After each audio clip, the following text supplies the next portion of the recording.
Students, कल हमने branch account शुरू किया था और ब्रांच अकाउंट का हमने टॉपिक किया था जिसमें हमने ये पढ़ा था कि ऐसी ब्रांचेस के अकाउंट हमें बनाने हैं जिसको हेड ऑफिस के द्वारा ही सामान भेजा जाता है।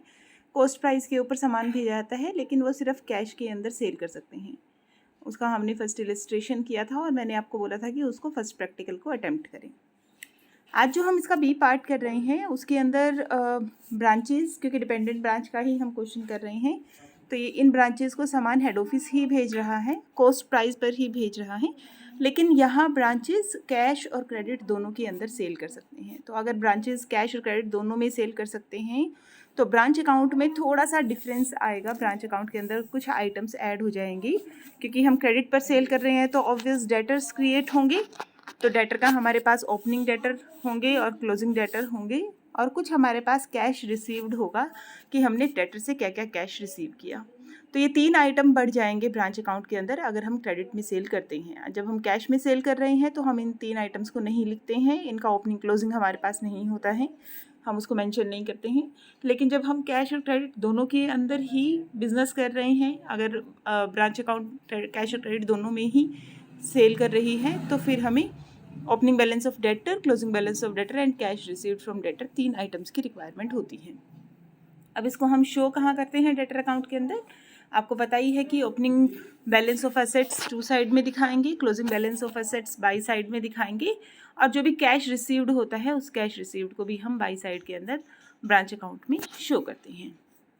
अगर ब्रांच अकाउंट के अंदर बनाते हुए अगर हमारे पास 3 चीज़ें ना हो, मतलब हमारे पास ओपनिंग बैलेंस नहीं हो, या हमारे पास क्लोजिंग बैलेंस नहीं हो, या हमारे पास कैश रिसीव्ड फ्रॉम डेटर नहीं हो, तो फिर हमें एक मेमोरेंडम ब्रांच अकाउंट बनाना पड़ता है। मेमोरेंडम ब्रांच अकाउंट बनाने के लिए कुछ एक आइटम्स की हमें ज़रूरत होती है। अगर क्वेश्चन में ये आइटम्स दी गई है तो हम एक memorandum branch account, memorandum debtor account बना लेंगे। मेमोरेंडम डेटर अकाउंट बनाने से हमें ओपनिंग बैलेंस आ जाएगा बैलेंसिंग फिगर के तौर पर, या क्लोजिंग बैलेंस आ जाएगा, या कैश रिसीव्ड फ्रॉम डेटर आ जाएगा। अगर क्वेश्चन में ये तीनों चीज़ें हैं तो हमें बाकी चीज़ों को लिखने की ज़रूरत नहीं है। बाकी किन किन चीज़ों को लिखने की ज़रूरत नहीं है? अगर क्वेश्चन में ये सब है तो हमें क्रेडिट सेल को लिखने की ज़रूरत नहीं है, गुड्स रिटर्न को लिखने की ज़रूरत नहीं है, बैड डेप्ट को लिखने की ज़रूरत नहीं है, डिस्काउंट अलाउड लिखने की ज़रूरत नहीं है, और अलाउंस अलाउड को लिखने की ज़रूरत नहीं है अगर क्वेश्चन के अंदर ये तीनों आइटम दी गई है।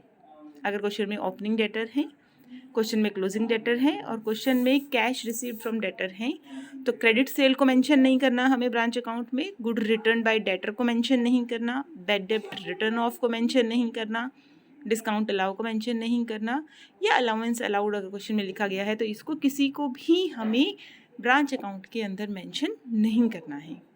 लेकिन अगर हमारे पास ओपनिंग बैलेंस, कैश रिसीव्ड या क्लोजिंग डेटर 3 बैलेंसेस नहीं हैं तो हमें मेमोरेंडम ब्रांच डेटर अकाउंट बनाना पड़ेगा, और उसके अंदर हमें ये सब चीज़ों को मेंशन करना पड़ेगा। इन सब चीज़ों को मेंशन करने के बाद हमारे पास बैलेंसिंग फिगर आ जाएगा। जैसे नीचे देखेंगे, मेमोरेंडम ब्रांच डेटर अकाउंट अगर हमें प्रिपेयर करना है तो हम उसको कैसे लिखेंगे? सबसे पहले 2 साइड में लिखेंगे to balance BD, opening balance को दिखाएंगे। बाई साइड में लिखेंगे by cash received from debtor. बाई साइड में लिखेंगे अगर हमारे पास कोई बैड डेप्ट है तो बाय बैड डेप्ट, by discount allowed, by allowance allowed, by sales return, और 2 साइड में लिख देंगे टू सेल्स क्रेडिट। हमारे पास क्रेडिट सेल है, उसको 2 साइड में मेंशन कर दिया जाएगा। ये सब चीज़ें लिखने के बाद हमारे पास बैलेंसिंग फिगर आ जाएगा। या तो हमारे पास क्लोजिंग बैलेंसिंग फिगर आएगा, या हमारे पास कैश रिसीव्ड बैलेंसिंग फिगर के तौर पर आएगा, या हमारे पास ओपनिंग बैलेंस।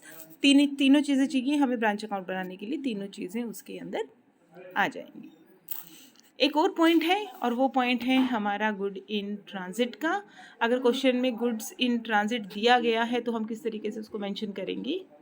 कभी कभी ऐसा होता है कि सामान भेजा जाता है by the main office, by the headquarter to the branch, और वो ब्रांच तक सामान पहुंचता नहीं है, पूरा सामान नहीं पहुंचता है, तो हम उसको कहते हैं गुड इन ट्रांजिट, और इसकी एंट्री की जाती है good in transit account debit to branch account. जो बहुत इंपॉर्टेंट है, ध्यान देने वाली बात है, हमने फर्स्ट क्वेश्चन किया उसमें हमने लिखा good sent to branch, 2 side में हम लिखते हैं to good sent to branch. इसकी जगह अगर क्वेश्चन में लिखा गया हो goods received from headquarter, good sent to branch की जगह क्वेश्चन में लिखा हो गुड रिसीव्ड फ्रॉम हेडक्वार्टर और क्वेश्चन में गिवन हो गुड इन ट्रांजिट, तो हम किस तरीके से इसका ट्रीटमेंट करेंगे।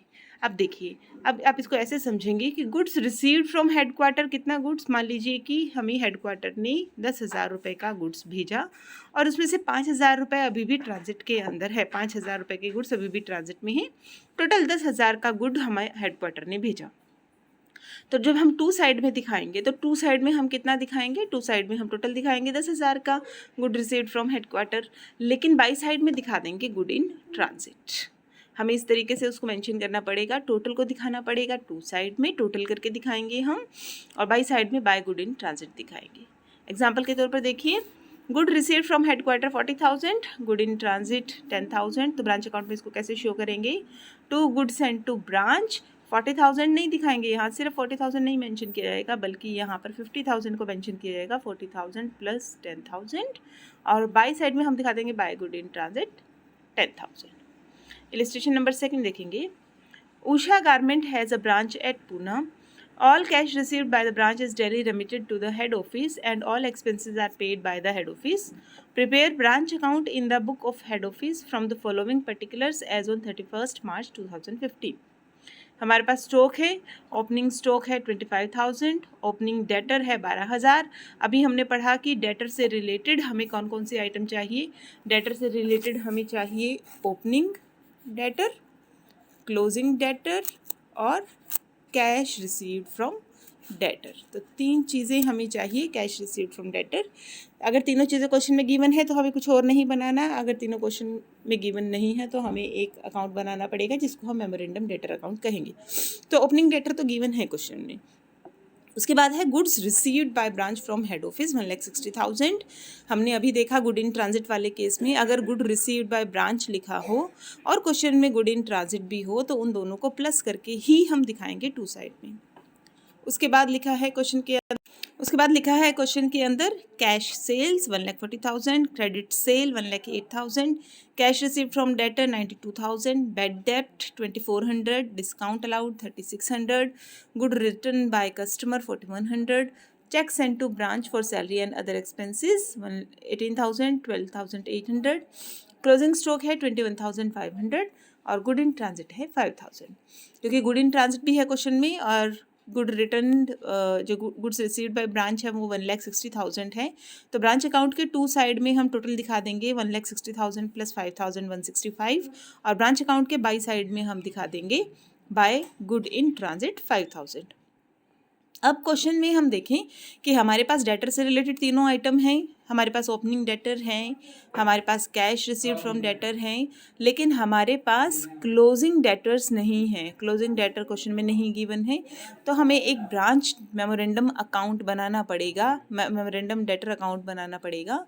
उसके अंदर हम दिखाएंगे बैलेंस BD 12,000 रुपये, टू सेल्स, क्रेडिट सेल सिर्फ क्रेडिट सेल को मेंशन करेंगे, कैश सेल को मेंशन नहीं किया जाएगा 1,08,000, by cash received from debtor 92,000, by debtors by bad debt 2,400, discount allow 3,600, sales return 4,100, तो हमारे पास क्लोजिंग बैलेंस बैलेंसिंग फिगर के तौर पर आ जाएगा 17,900।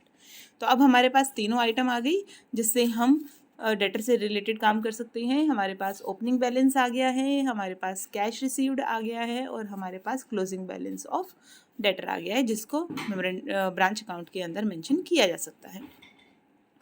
अब हम देखेंगे कि ब्रांच अकाउंट कैसे बनाएंगे। हम जितने भी हमारे पास असेट्स होती हैं उन असेट्स के ओपनिंग बैलेंसेस को टू साइड में हम लिख लेंगे।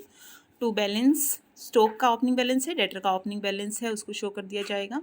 गुड्स सेंट टू ब्रांच में हमें क्या क्या देखो मेंशन करना है। गुड्स सेंट टू ब्रांच में हमें 1,65,000 को यहाँ दिखाना है क्योंकि 160 प्लस गुड इन ट्रांजिट 5,165 को हम दिखाएंगे। टू बैंक अकाउंट, जो भी एक्सपेंसेस हमारे पास यहाँ पर आए हैं, जो भी एक्सपेंसेस ब्रांच के हेडक्वार्टर के द्वारा किए गए हैं ब्रांच अकाउंट को देने के लिए, उनको हम यहाँ शो करेंगे। Bank account expenses 30,800। By bank में दिखा देंगे कैश सेल से कितना रिसीव हुआ, 140 की कैश सेल हो गई और 92,000 का हमने डेटर से अमाउंट रिसीव कर लिया। उसके बाद क्लोजिंग बैलेंसेस दिखा देंगे, स्टॉक, डेटर और गुड इन ट्रांजिट दिखा देंगे 5,000। टोटल हमारा क्रेडिट साइड का ज़्यादा है, क्रेडिट साइड में से डेबिट साइड को माइनस कर देंगे तो हमारे पास P&L आ जाएगा 43,800। तो अगर हमारे पास कैश और क्रेडिट दोनों सेल कर रहा है हमारा ब्रांच, उस केस के अंदर हमें 3 चीज़ों को देखना है। 3 चीज़ें हमारे पास क्वेश्चन में गिवन होनी चाहिए। हमारे पास होना चाहिए ओपनिंग बैलेंस ऑफ डेटर, हमारे पास होना चाहिए कैश रिसीव्ड और हमारे पास होना चाहिए क्लोजिंग। अगर तीनों आइटम्स हैं तो हमें मेमोरेंडम बनाने की ज़रूरत नहीं है। अगर तीनों आइटम नहीं है तो एक मेमोरेंडम और ब्रांच अकाउंट बनाया जाएगा, डेटर अकाउंट बनाया जाएगा, जिसमें से हमारे पास बैलेंसिंग फिगर के तौर पर तीनों आ जाएंगे। उसके बाद अगर गुड इन ट्रांजिट है तो अगर कैश रिसीव फ्रॉम हेडक्वार्टर है, गुड इन ट्रांजिट है तो दोनों को प्लस करके 2 साइड में दिखा दिया जाएगा ब्रांच अकाउंट के 2 साइड में हम दोनों को प्लस करके दिखा देंगे और गुड ट्रांजिट को हम यहाँ पर क्लोजिंग बैलेंस के अंदर शो कर देंगे। तो सेकंड प्रैक्टिकल क्वेश्चन आप इसका कर लेंगे, सेकंड इलस्ट्रेशन आप इसका कर लेंगे। और सब बच्चों को मैं बार बार ये कह रही हूँ कि आप जब मैं करवा रही हूँ क्वेश्चन उसी टाइम पर क्वेश्चन को करें, उसी टाइम पर ही क्वेश्चन से रिगार्डिंग जो क्वेरीज हैं वो मुझसे ले। अभी एक बच्चा मुझसे बार बार पूछ रहा है कि मैडम हायर परचेज का 3rd क्वेश्चन बता दो, तो ये मेरे लिए फिजिबल नहीं है कि मैं बार बार आपको वापस फिर उतना पीछे का काम करवाऊँ, वापस पीछे के क्वेश्चंस को करवाऊँ वापस। तो ज़्यादा बेटर ये रहेगा कि जब मैं आपको डेली की डेली वीडियोस अपलोड कर रही हूँ तो आप उसको रोज़ की रोज़ देख लें। 1 क्वेश्चन, 2 क्वेश्चन, 5 क्वेश्चन होते हैं, उसको आप कर लें ताकि साथ के साथ आपका काम कंप्लीट होता जाए। ऐसे इतनी पीछे की क्वेरीज लोगे तो वो मेरे लिए थोड़ा सा फिजिबल नहीं है कि मैं आपको वो वाली क्वेरीज बार बार करवाऊँ। तो ज़्यादा ठीक ये रहेगा कि आप साथ के साथ क्वेश्चन को अटेम्प्ट कर लें। हाँ, कोई प्रॉब्लम आ जाती है तो उसको साथ के साथ पूछें, ग्रुप में डिस्कस करें या मुझसे आप पूछ लें तो आपकी प्रॉब्लम को सॉल्व कर दिया जाएगा।